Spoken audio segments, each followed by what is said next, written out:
Hey, I thought I'd show you a quick video here. I'm about to turn a piece of walnut. Here's the other half. I'm making snowmen out of it, so anyway, here we go. It was out, I've kind of started at it already, you can see, so it was out of shape. What I want to do is get it cylindrical. I have my tool rest here, and actually I got to move it a little bit closer. See, when you start doing this thing tends to go further and further away because you're taking that much more off. And then at the same time, what you got to do is constantly move it back and forth, up and down, whatever, you know. And then you have to make sure your chisels are sharp. Okay, so this is halfway sharp. And getting duller by the minute. Now, short strokes. I like even strokes. A lot of times I like to push it backwards. Pull it towards you.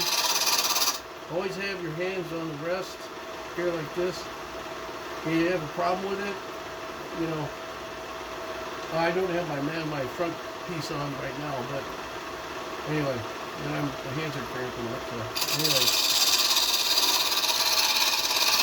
I barely put any pressure on here either.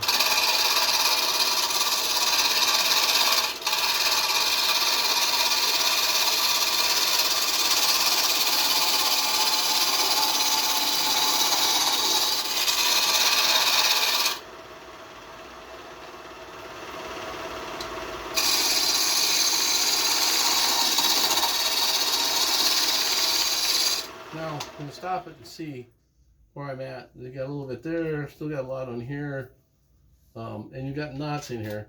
So now, one thing you got to be aware of knots. Sometimes these tree branches stick out, and so I usually tend to work them off first and get them down a little bit. But you always have to be aware that these things can jump at you. If you have one that's stubborn, or you might have a nail in here, because this is a raw piece of wood, you could end up having this thing jump off, and that's where my face piece is over there. But I thought I'd show you this. So what I'm doing now is just trying to get it down to a certain spot. Then I'm going to figure out my design. You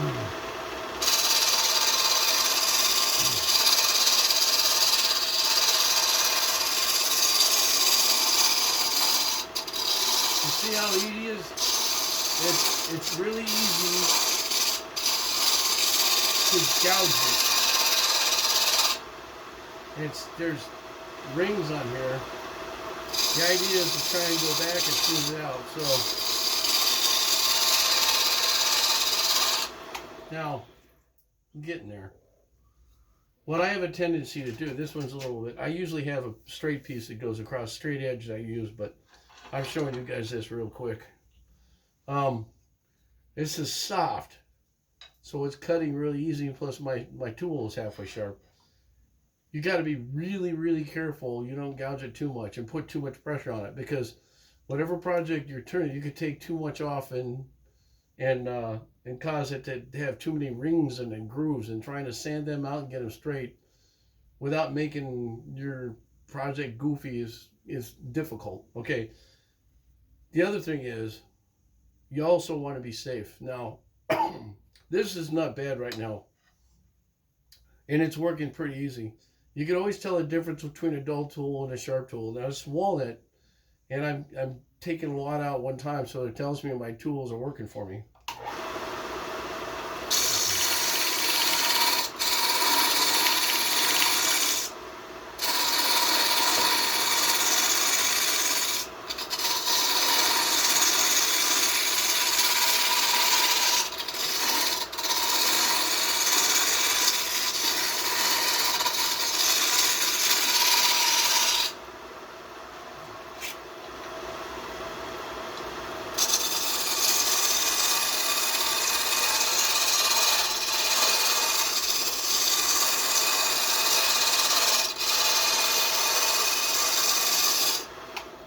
Now, I'm getting to that point where I might be able to start getting further into it, but what I'll do is I'll come back with this.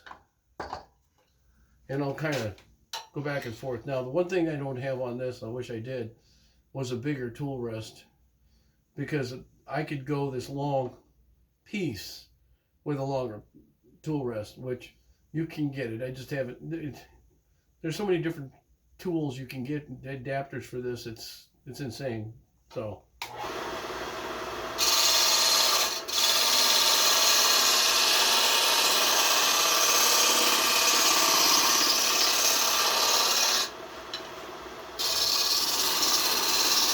Now again, I'm not putting very much pressure on there.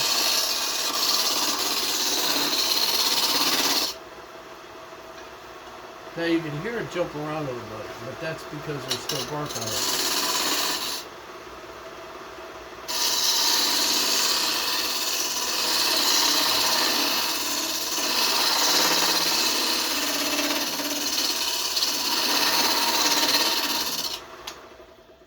Okay, let's see.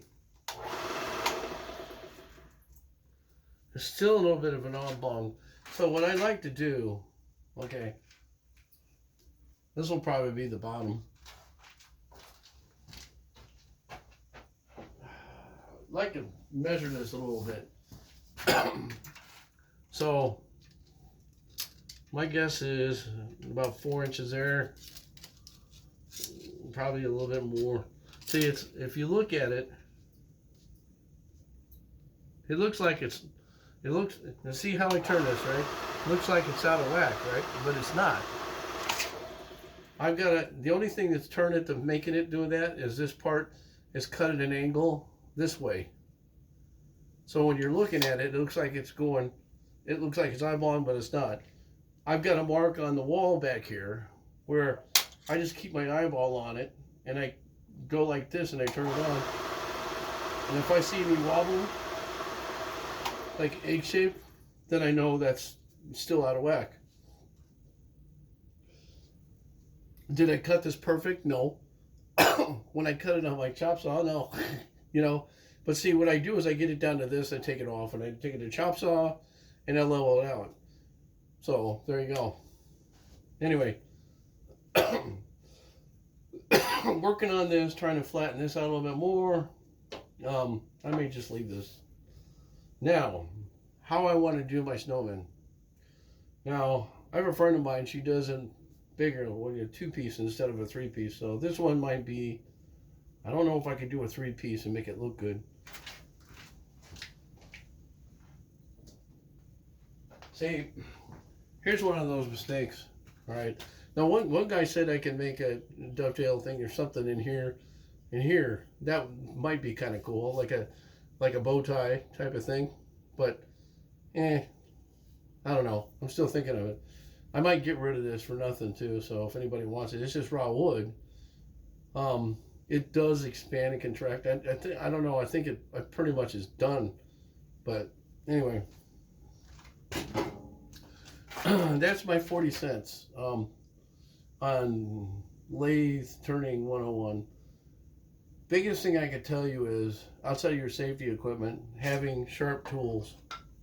All right, now I do some on my own, and then some I pay a guy to do, because I can't do the really important ones. But I'll show you something.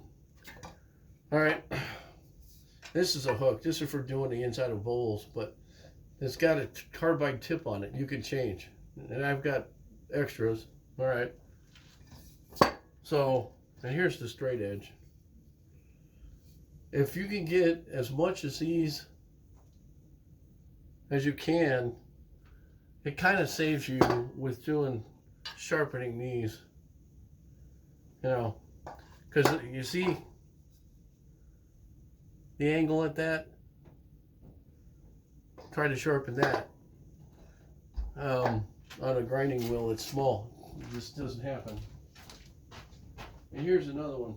Now, I have a grinder over there, but most of the time I use it for other things. So, with that being said, folks, I'm dust mited out. So you guys have a great day.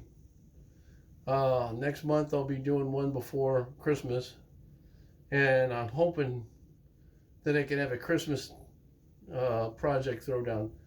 So think about it. Guys, have a great day. Bye.